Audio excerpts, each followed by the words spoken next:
say this. Welcome to Consider This. This is the show where we want you to consider and then reconsider what you know after the news again.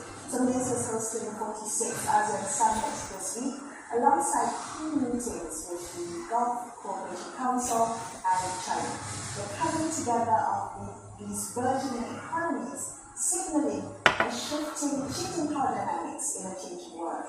So as Asia rises, can the global system, the rest of the global system, keep up? That's what we're going to be discussing today. Joining me to unpack this, what's next for ASEAN and also the global order, we have Professor Jeffrey Sach, who is an economist, author, and president of the United Nations Sustainable Development Solutions Network. Professor Sach, thank you so much for joining on the show today. So let's talk a little bit about the shifting global order. Asia now accounts for, I think, more than half of the global GDP. Where do you see a time when the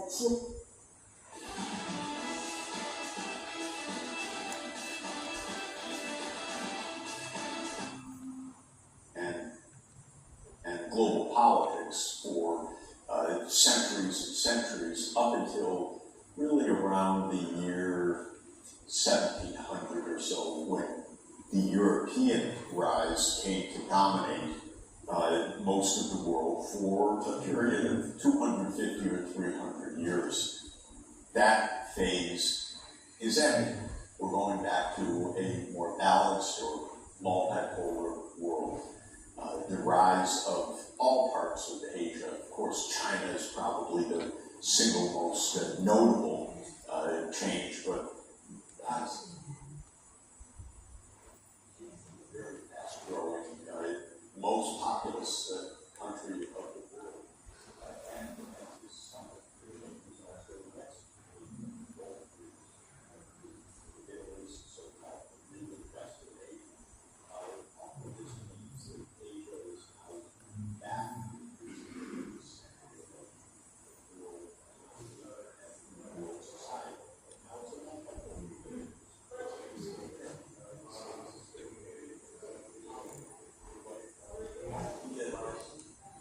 Now it's a multiple United States sold to the dominant country of the world. Arrogant to the moment the United States when the Soviet Union ended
So the idea of hegemony is that there's one country that stands out. This is pretty rare in history. The ideas of the world and it's rare that one country stands out. But there is some pretty rare. It's really monuments that most of Eurasia China, in a way, was hegemonic in East Asia, into Upper Asia, from around 500 to around 1500. But what was very much in the last 3 centuries was the European dominance. First, there was many empires. Started actually with the Spanish and the Portuguese, but then they were taken by the Dutch, the British, and the French. And then after 1815, it was the British. And the British really dominated.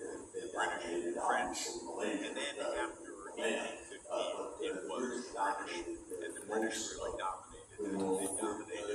of the world. With France being also around, white was the Brit was, which was the global naval power, unchallenged. Also around, but never quite what the Brit was. Television, unchallenged.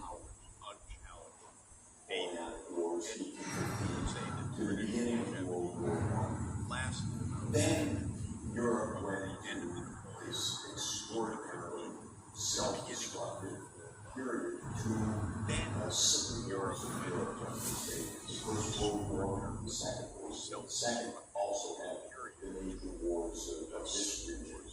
But basically, Europe went into 30 years of near suicide, 2 world wars, and a Great Depression in between. By the end of that period, Europe had exhausted itself in every way, militarily, industrially, financially, morally. So the European imperial system collapsed. Countries like Malaysia or Indonesia from the Dutch and so forth gained their independence. Indochina gained its independence, though, after long wars with France and then with the United States. And during that phase, essentially the United States became the near hegemon. It was always challenged by the Soviet Union. But in fact, the U.S. was militarily, industrially, technologically the dominant power of the world from 1945 until 1991, let's say, came the end of the Soviet Union in 1991. That was a chance for peace and a kind of non-hegemonic world. The United States read it differently and said, okay, now we really are indisputably in charge of the world. We are the global hegemon. And many people believe that all over the world, but I'll tell you the ones that really believed it were in Washington. They just said, we dominate everything. Now the point I want to make is the following. It was never quite true. It's a big world. The United States is a little over 4% of the world population. Could it really be in control of the world? Only in their great imagination. But with the rise of China, that put an end to that even delusion. And I think it was a delusion.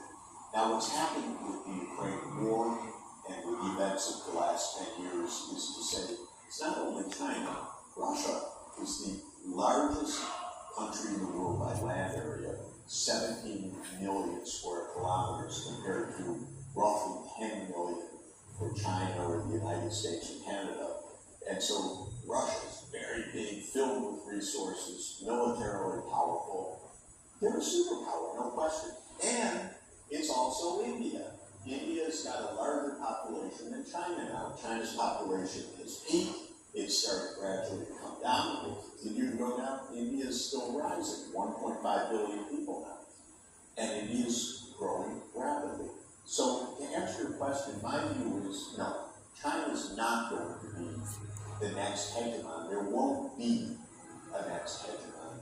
China will be a powerful country, but it will have a declining population. Its share of the world will probably peak at around 20% of world output measured in so-called international dollars. India will rise, and a place that nobody expects, but it's going to be there, is Africa. Because Africa's population right now is on par with India and China, 1.4 billion, but Africa's population is soaring. So it'll be 2.5 billion people by mid-century. It could be nearly 4 billion people by the end of the century. And economic development will also surprise people, because just like other countries that use technology,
is a reaction to the rest of the world. The United States is coming to grips with the reality it doesn't understand, which is it's not alone in this world. The United States talks to itself a lot. If you look in the mirror and say, who's the most beautiful of all, the mirror's always answering, oh, you are. That was the U.S. for decades. Oh, you are so powerful. You are so wonderful. And suddenly it doesn't quite work that way. And so the reaction is smash the mirror. We don't want for.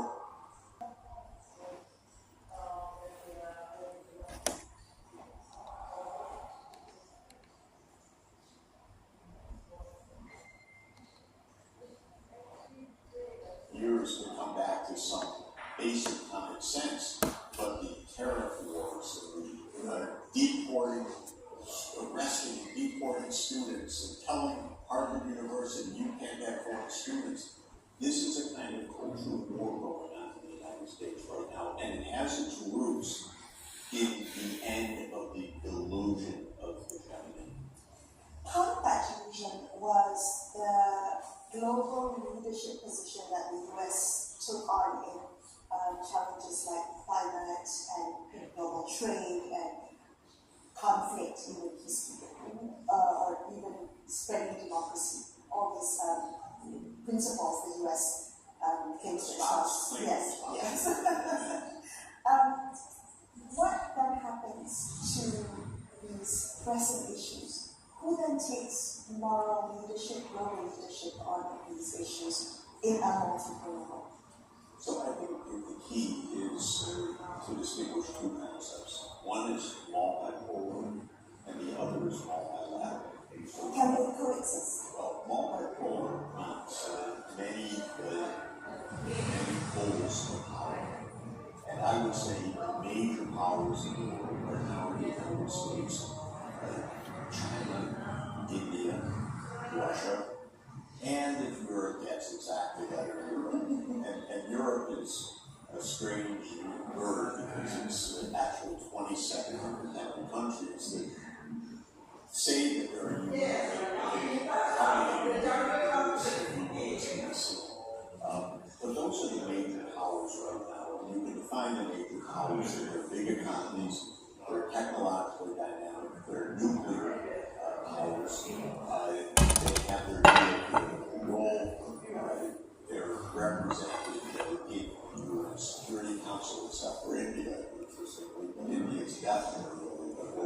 superpower at this point. So those are the major powers, and then there are groups like ASEAN, 800 million people almost. Africa has a union, 1.4 billion people, but much more. Latin America is also interesting. It doesn't have a political union the same way either. It has something called CELAC, which is the Community of Latin American and Caribbean Countries, which actually just had a meeting in China, CELAC. But CELAC is so weak, it's usually you can't really say it's ASEAN, you can't say it's EU or Africa, and so on. So these are the major powers. And they have a kind of balance of power that is quite unstable. But balance of power in the sense that the U.S. cannot defeat China. China cannot defeat the U.S. They could blow up the whole world, that's for sure, but they can't defeat each other. Same between the U.S. and Russia. Everyone can beat their chests and say who's more powerful. Doesn't matter. Nuclear superpowers that cannot defeat the other. This is the first one. That's multipolarity. They also happen to be substantial economies for various reasons, technology, land area, minerals base, and so forth. They're all substantial. So, multilateralism is different, and that is, can we get along in a civilized manner? Is there an international rule of law? Does the UN function? Will the UN Security Council operate to keep the peace? I would say at this point we have a lot more multipolarity than we have multilateralism. The UN, which I love and work with and work for, is very fragile, very important, but not working very well, honestly. Too much of the veto power of the big five countries, too much disagreement, not enough diplomacy, too much grandstanding work. The U.S. accuses Russia, this one does that, and so forth. They attack each other rather than solving problems. And the UN doesn't have a tax base, it certainly doesn't have an army, and so forth. So the global governance for the multilateralism is very weak. Sometimes the UN General Assembly makes a vote, overwhelming vote, saying there should be a state of Palestine, something I completely agree with. And then the United States says, no, we don't want to do that. So international law remains very, very fragile right now, very weak. We could have multipolarity without multilateralism, but it would be very dangerous because multipolar world can have a balance of power or balance of fear, but that balance can turn into arms races. Transactional. Exactly. Yes. Very unstable. What we need is the UN actually functioning. We need the UN Charter. We need the International Court of Justice. We need the UN Security Council that doesn't quite work properly. Well, the UN turns 18 this year, and you have advised 3 UN Secretary Generals to serve as an SDG advocate. In the time where its presidency is under pressure with the wars in Gaza and Sudan and Ukraine, how do we make the UN fit for purpose?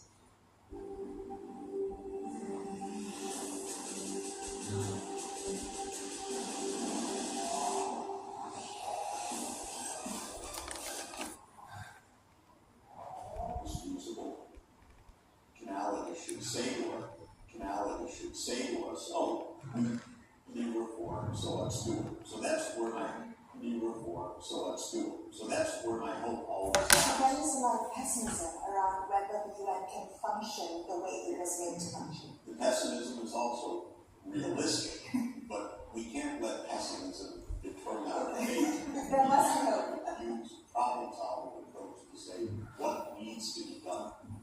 For example, with the UN, the Security Council needs some basic reforms. First, no country should have an indisputable veto. So we could go part way where we could say, yes, one of the permanent members has a veto, but it can be overridden by a supermajority. So let's say somebody makes a veto, one country, but then 11 of the 15 say, no, we disagree with that, you override the veto. It's a very straightforward, rational approach. We need to make that change. That's an example. We need, in my view, to have India in the UN Security Council. 1.5 billion people. Representative. It's the only country not in the Security Council that it's on every criteria. Are you kidding? How could it not be there? So that's another basic change that needs to be made. A third change, I would say, is rather straightforward but very hard, and it's the following. I've testified a number of times to the UN Security Council in the last couple of years. They're not good at their job. And by that, I mean the following. They should be analyzing the crisis as a group. They should have a kind of secretariat that says, here's a brief that explains the crisis. Now you, the Security Council, are assigned under the UN Charter to solve that problem. Not just to stand in front of the camera, not to grandstand, not to give a speech, but to solve the problem. They're not doing that properly right now. So I don't think they do their job properly. I like, by the way, when we need to select a new pope, which was just selected, the cardinals are going to the you lock the door, unlock it, make the key, you lock the door, and you say you don't come out until you solve the problem. To the UN as well. You're going into that chamber, you can come out for your purposes to sleep and eat and so forth, but you must solve the problem, not just give a speech and think you've done your job. And they're not doing that properly. And this is interesting to me because from some of your experience, the decades that you spent kind of fix global systems, kind of advising governments, thinking about how to shape policy that will affect the world. What is your kind of change, Professor Sach? So when you think about all that you've learned about power and the people who came to be able to do the jobs but are not very good at it, how do you see unity being effective and happening? So I do have a theory of what should be done. It's not so easy to implement. I start with the idea that we should decide what we want to do. So you have to start with goals. Interestingly, the UN's not bad at that. The 17 Sustainable Development Goals are an example of that. Or the Paris Climate Agreement is an example of that. Or the agreement that we've reached about protecting biodiversity called the Montreal Protocol or framework is an example of that. You're not bad at setting goals. That, to me, is the starting point. The second point is rationality. If you have a goal, rationally you should say, how could that ever be achieved? And usually goals are not self-fulfilling. They're not self-generating. They don't just happen, or the magic of the marketplace doesn't just say, yes, that's our goal, and we're going to get there. You have to say, we should do X, Y, and Z to get there. Government should do the following. Business should do the following. Civil society should do the following. You need a plan. Here in the UN, really fails. They don't make plans. They set goals, but they don't make plans. They leave the plans to the nation states. There are 193 member states in the UN. And the nation states are supposed to set their goals. But it's a little bit of a fallacy, because it's not true that a climate goal, for example, can be achieved by 193 separate plans. Climate is a global problem. If Malaysia puts up CO2 into the atmosphere, the United States puts up CO2 into the atmosphere, that affects everybody's climate. And if someone else does it, that affects America's climate or Malaysia's climate. So you need cooperation for this. And the idea that separate actions by separate countries will solve this is false. So my next point is start with goals, figure out what we need to do, and then realize that we need governance, not only at the national level, but at multiple levels.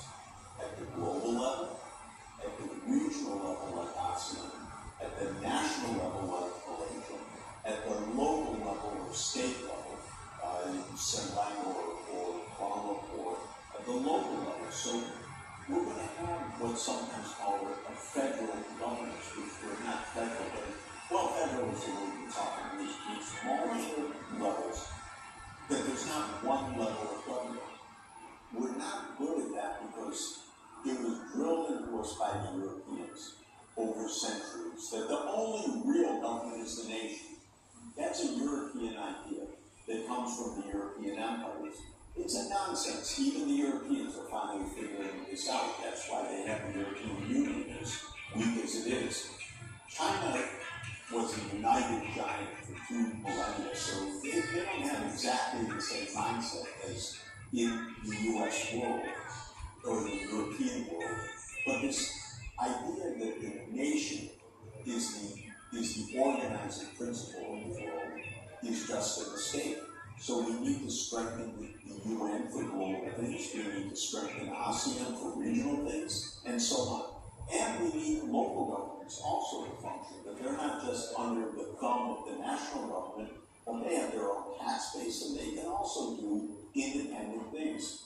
It's interesting. This, I think, is one of the great challenges of politics in the world, recognizing that yes, there are multiple levels of government, and the nation state is one, but by no means the most important, or the sole one, or the organizing principle for the world. But it became, because of European history, the main organizing principle of power. But that's as much of a hindrance today as it is a solution. Professor Sach, thank you so much for speaking with me today. I appreciate your time and you sharing your insights. Well, I'm always delighted. Thank you. That's all we have for you on this episode of This Service. I'm Lisa Inglis signing off for you. Thank you for watching. Good night.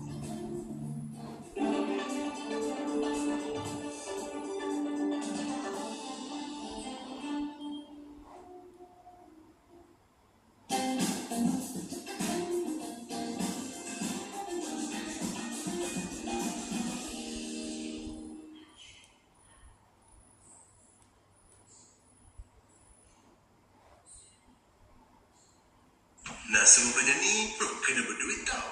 Tapi mampu ke baju orang ni? Alah ni, asyik stream je. Habis ke duit beli internet? Cukup, hasil mampu manage je. Sabrina, tiap hari makan sedap-sedap. Saya kata